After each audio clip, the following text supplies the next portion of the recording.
ब्रह्मा विष्णु महेश्वरान नीलो दानव राक्षसा यस्मान प्रज्ञ पिरे देवास्तम शंभु प्रणाम्यहम।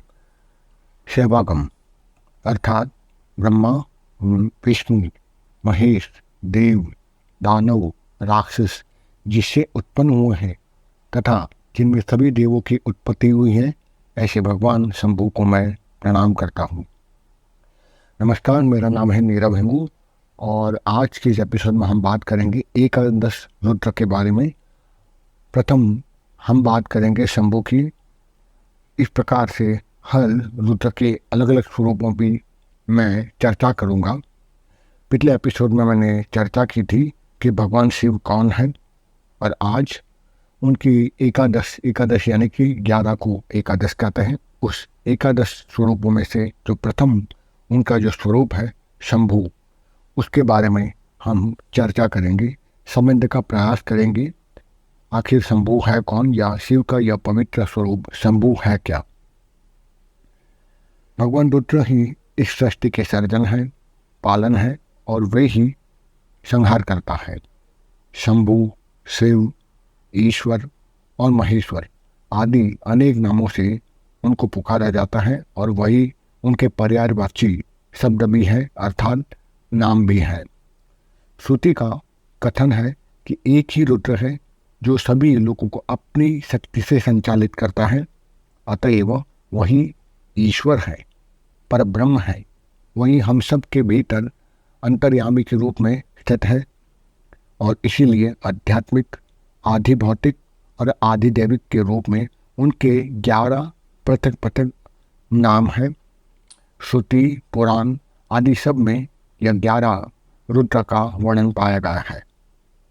शतपथ ब्राह्मण के चतुर्दश कांड में बृहत्तनारण्य उपनिषद के अंतर्गत में पुरुष के 10 प्राण और 11वां आत्मा को एकादश आध्यात्मिक रुद्र बताया गया है। अंतरिक्ष वायु प्राण से ही हमारे शरीर में यह प्राण रूप होकर प्रविष्ट होते हैं और वही शरीर के 10 स्थानों में वही कार्य करते हैं, इसीलिए उसे रुद्र प्राण भी कहते हैं। 11वां अर्थात आत्मा भी रुद्र प्राणात्मा के रूप में जाना गया है।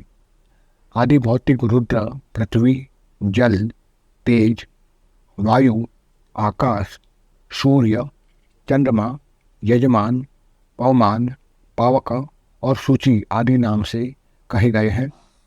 इनमें से आदि के 8 जो शिव की ही अष्टमूर्ति कहलाते हैं, उसे कहते हैं शेष, पवमान, पावक और सूची घोर रूप। और उस सूची घोर रूप आदि दैविक रुद्र तारामंडल में भी रहते हैं।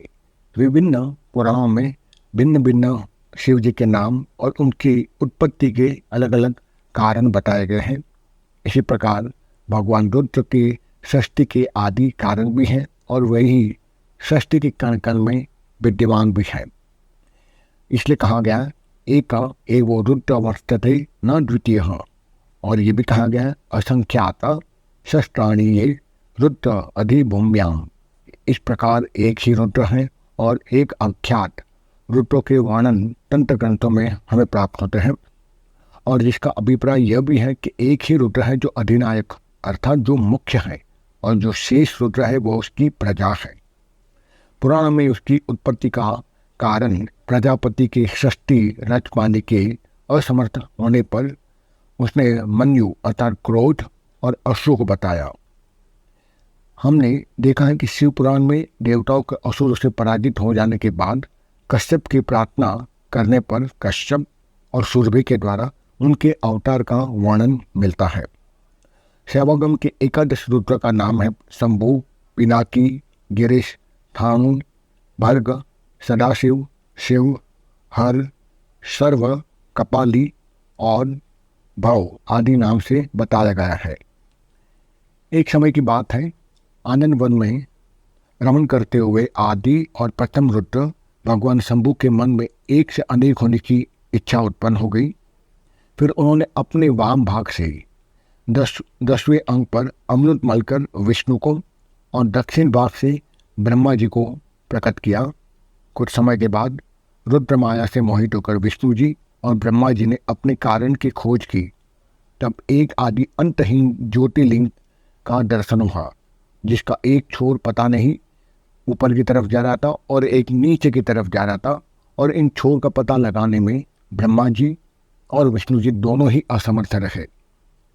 विष्णु और ब्रह्मा की स्तुति करने पर अपनी शक्ति अर्थात उमा देवी के साथ भगवान शंभु प्रकट हुए। उन्होंने ब्रह्मा जी से कहा, मेरी आज्ञा से तुम सृष्टि का निर्माण करो और विष्णु आप उनका पालन करें। मेरे अंश से प्रकट होने वाले रुद्रदेव इस सृष्टि का संहार करेंगे और मैं ही इस सृष्टि का आदि कारण हूँ, तथा तुम दोनों के साथ रुद्र और संपूर्ण देव, दानव और राक्षसों का मैं सर्जन करता हूँ। भगवान विष्णु मेरे बाएं अंग से और तुम ब्रह्मा जी मेरे दाहिने अंग से प्रकट हुए हो। इसी प्रकार रुद्र मेरे हृदय से प्रकट हो गए। ऐसा कहकर भगवान शंभु अंतर्ध्यान हो गए। प्रथम भगवान शंभु की अधिभौतिक पृथ्वी मूर्ति एकाम्रनाथ अतः शिक्षी लिंग के नाम से शिवकाची में स्थित है। इस दिव्य विग्रह पर जल नहीं चढ़ाया जाता, अपितु उसे चमेली के तेल से ही स्नान कराया जाता है। प्रति सोमवार को भगवान की सवारी यहाँ निकलती है। भगवती पार्वती के शिव कांची के स्थित शिवलिंग की प्रतिष्ठा करके शंभु रुद्र की उपासना की जाती है। इस शिवलिंग के दर्शन मात्र से कहते हैं कि ऐश्वर्य की सिद्धि और अक्षय कीर्ति की प्राप्ति होती है। अब हम भगवान शंभु का नंदीश्वर अवतार के बारे में वर्णन करेंगे। पूर्व काल में शिलाद नाम का एक धर्मात्मा मुनि थे।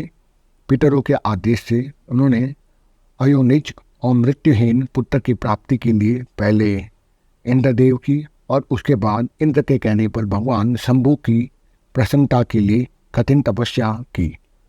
उनके तप से प्रसन्न होकर महादेव प्रकट होकर उनसे वर मांगने के लिए कहा। तब शिलाद मुनि ने उनसे कहा, प्रभु, मैं आपके ही समान मृत्युहीन अयोनिज पुत्र प्राप्त करना चाहता हूँ।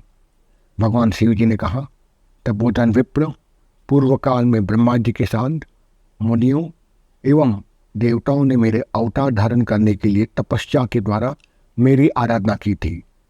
इसीलिए समस्त जगत का पिता होने के नाते मैं तुम्हारे अयोनिज पुत्र के रूप में अवतार लूँगा और मेरा नाम नंदी होगा। ऐसा कहकर कृपालु भगवान शिव अंतर्ध्यान हो गए। कुछ समय बाद एक दिन यज्ञवेत्ताओं में श्रेष्ठ शिलाद मुनि जी यज्ञ करने के लिए यज्ञ क्षेत्र की ओर जा रहे थे। उसी समय उनके श्वेत बिंदु से एक पुत्र उत्पन्न हुआ और वह बालक युगांतकालीन अग्नि के समान प्रभावान ऋषि बना। शिलाद मुनि ने जब उस बालक को सूर्य के समान तेजस्वी, प्रतिभाशाली, त्रिनेत्र और जटा मुकुटधारी, त्रिशूल आदि आयुध से युक्त चतुर्भुज रुद्र के रूप में देखा तो वे महान आनंद में निमग्न हो गए। शिलाद की कुटिया में पहुंचकर वह बालक रुद्र रूप को त्याग करके मनुष्य रूप धारण कर लिए। पुत्र वत्सल्य शिलाद मुनि ने उस बालक का जाति कर्मादि संस्कार करके उसका नाम नंदी रखा। 5वें वर्ष में उन्होंने नंदी को सभी वेदों का और शास्त्रों का अध्ययन कराया। 7वां वर्ष पूरा होने पर मित्र और वरुण नाम के मुनि शिव जी की प्रेरणा से उस बालक को देखने गए।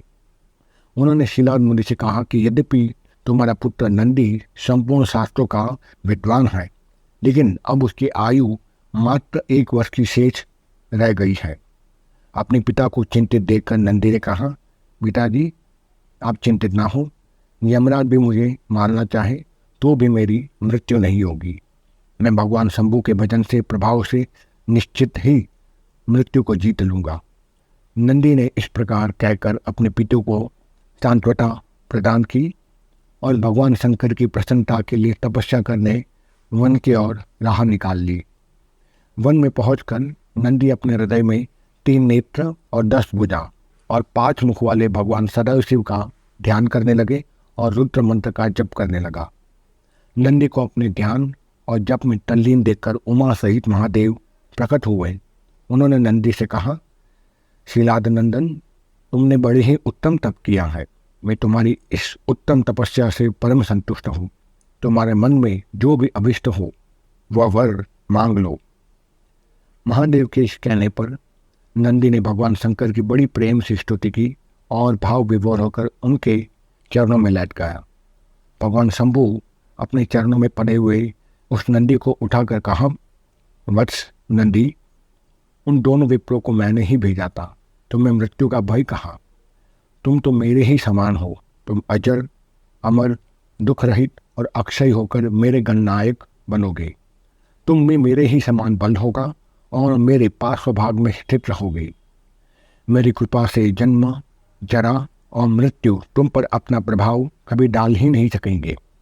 यह कहकर कृपा के सागर भगवान शंभु ने उसे अपने गले में पड़े हुए कमल की माला उतारकर नंदी के गला में डाल दी और उस शुभ माला को गले में पहनकर रखने के कारण नंदी त्रिनेत्र और 10 भुजा से संपन्न हो गया और दूसरे शंकर सा प्रतीत होने लगा। उसके बाद भगवान शंभु ने बड़े ही प्रेम से नंदी का अपने गणाध्यक्ष के पद पर उसका अभिषेक किया।